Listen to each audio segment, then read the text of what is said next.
നോക്കൂ, എന്തൊരു പരിതാപകരമായിട്ടുള്ള പ്രസ്താവനയാണ് ശ്രീ വി ഡി സതീശൻ നടത്തിയത്. എത്ര നിരുത്തരവാദിത്തപരമാണ്.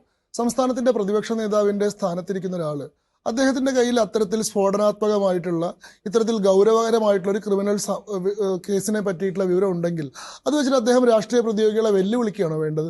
ഇന്ന് അത് നിയമപരമായിട്ടുള്ള അതോറിറ്റികൾക്ക് മുന്നിലും മാധ്യമങ്ങൾക്ക് മുന്നിലും വെളിപ്പെടുത്താനും അതിലെ കുറ്റാരോപിതരായിട്ടുള്ള ആളുകൾ ആരാണെങ്കിൽ അവർക്ക് മാതൃകാപരമായിട്ടുള്ള ശിക്ഷ മേടിച്ചു കൊടുക്കാനും ശ്രമിക്കുകയല്ലേ വേണ്ടത്?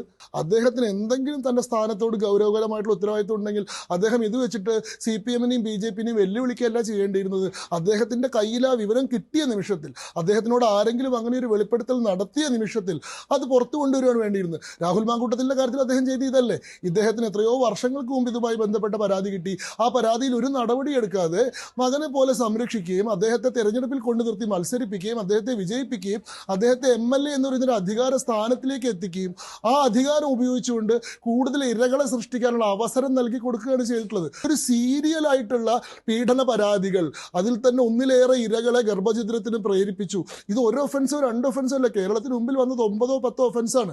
ആ വിഷയത്തിൽ നിന്ന് മുഖം രക്ഷിക്കാൻ വേണ്ടി, അതിൽ നിന്നുള്ള ചോദ്യങ്ങളിൽ നിന്ന് ഓടി ഒളിക്കാൻ വേണ്ടി കേവലം ഉണ്ടായില്ലാത്ത വെടിവെക്കുകയാണ്, കേവലം ഉമ്മാക്കി കാണിച്ച് ഭയപ്പെടുത്താൻ ശ്രമിക്കുകയാണ് ശ്രീ വി ഡി സതീശൻ ചെയ്യുന്നത്. ഇത് യഥാർത്ഥത്തിൽ കേരള സമൂഹത്തിന് മുമ്പിൽ ഒരു നാണം കെട്ട നാടകമാണ്. അതായത് രാഹുൽ മാങ്കൂട്ടവുമായിട്ടുള്ള ചർച്ചകൾ തുടർച്ചയായി നടന്നുകൊണ്ടിരിക്കുന്നത് ഇവരെ വല്ലാണ്ട് ആശങ്കയിലാക്കുന്നുണ്ട്. ഒരു പ്രതിരോധമില്ലാതെ, ഒരു മറുപടി പറയാതെ ഇവരിങ്ങനെ ഇരുട്ടിൽ തപ്പിക്കൊണ്ടിരിക്കുകയാണ്. തൽക്കാലം സസ്പെൻഷൻ എന്ന് പറയുന്ന ഒരു കണ്ണിൽ പൊടിയിടുന്ന നടപടി. സസ്പെൻഷൻ എന്ന് പറയുന്നത് ഒരു ശിക്ഷ പോലുമല്ല.